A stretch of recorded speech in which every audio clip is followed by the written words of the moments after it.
Wrestling is strange. Despite it being a work, there's so much ego involved that it's not that uncommon for wrestlers to start taking genuine shots at their peers. Think of that. Imagine you were in the office and Dave from HR just sent an email around saying you were a massive wanker. I don't think you'd enjoy that. I imagine these wrestlers didn't either.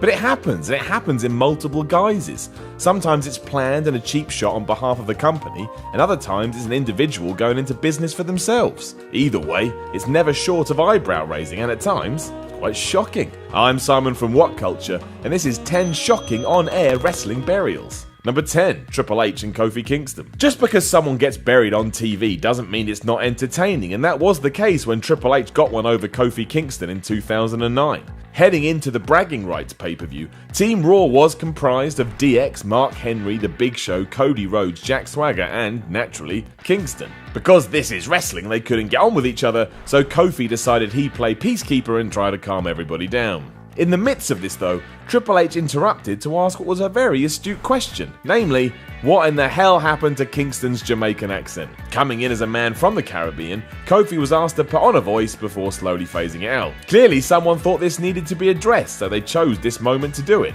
It was funny and I did enjoy it. It didn't do much for Kofi aside from making him look a bit stupid. Number 9, Piggy James. Sometimes WWE does some things that you're right to question. Unfortunately, we never know the true story, so it's hard to ascertain exactly what's going on, but this one is a little more cut and dry than most. Mickie James, who was feuding with LayCool in late 2009, was apparently deemed by management to be carrying too much weight. That's ludicrous if you go back to this era, as that's clearly not the case, but it's the sentiment that's even worse. There was literally no problem here. Just to turn it into downright awful TV, Michelle McCool and Layla started ripping into her appearance, right down to calling her Piggy James, imposing her head onto a pig's body, and even dressing up like a pig. It just came across as horrendous bullying when there was no need. And yeah, I get it, they were heels, but if there's some truth in the matter, don't air it on TV. Number 8, Billionaire Ted. As the WCW vs WWF war began to heat up, Vince McMahon came up with the ultimate way to get one over his competition. Given that Ted Turner had lured away the likes of Hulk Hogan and Randy Savage, McMahon created the Billionaire Ted skits, where some guy pretended to be Turner. He also frequently conversed with the likes of the Nacho Man and the Huckster. Now, whoever could that be a reference to? Now, firstly, these were terrible. They weren't funny, they weren't enjoyable to watch, and basically wasted everybody's time.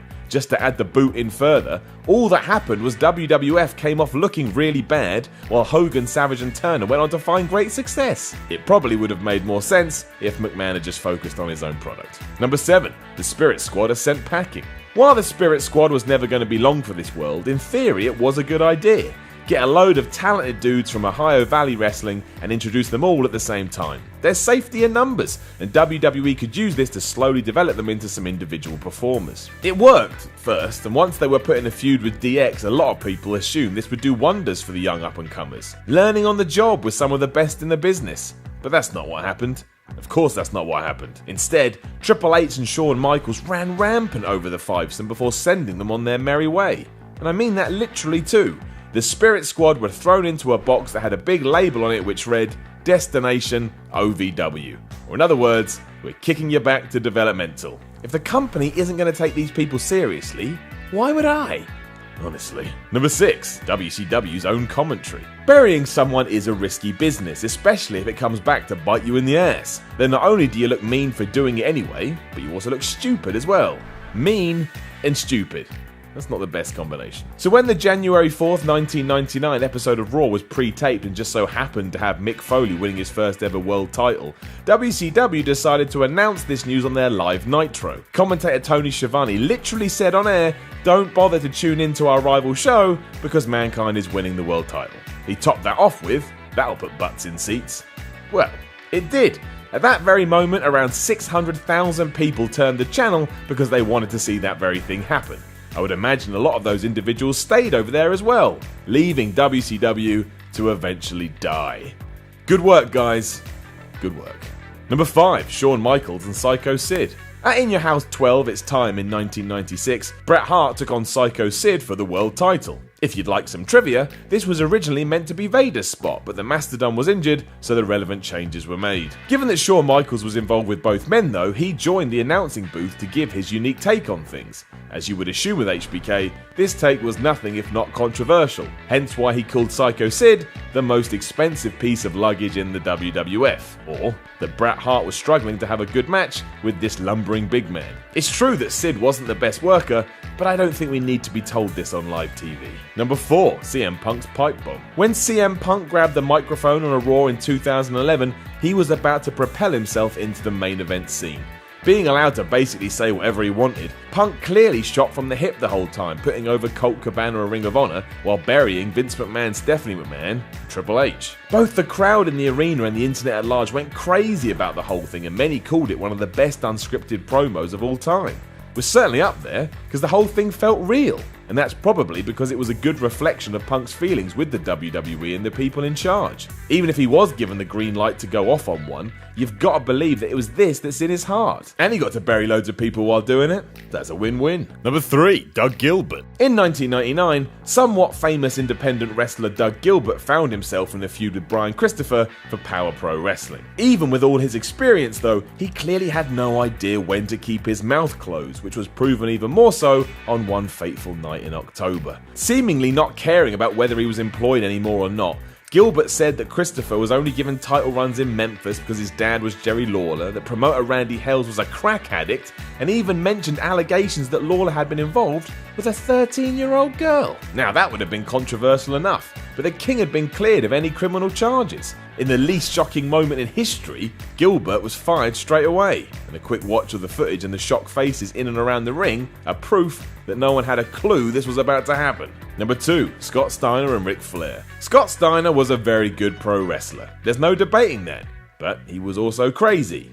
Maybe. And once he started opening his mouth, it was seemingly hard for him to close it again. There's countless examples I could give to you about this, but one of the major ones was on Nitro in February 2000, where Steiner set his sights on Ric Flair. Ripping him to shreds, Scott claimed millions tuned in to watch Steve Austin on Raw whenever the Nature Boy was on screen, and, to be honest, that he thought WCW sucked. Amazingly, there was no punishment for Steiner, probably because at this point he was a bit of a loose cannon and no one dared say anything. He would have literally eaten them alive and then pumped out some bicep curls. Number 1, Vince Russo and Hulk Hogan. Bash at the Beach 2000 is just nuts. As well as the night Booker T finally got to the top of WCW after he beat Jeff Jarrett for the title, it's also the occasion where Jarrett, Vince Russo and Hulk Hogan got involved in absolute nonsense. The story has changed more than Big Show has turned heel and back, and you're more than welcome to pick whichever version of the truth you'd like to believe. If we look at the evidence, however, this seems to be the chain of events.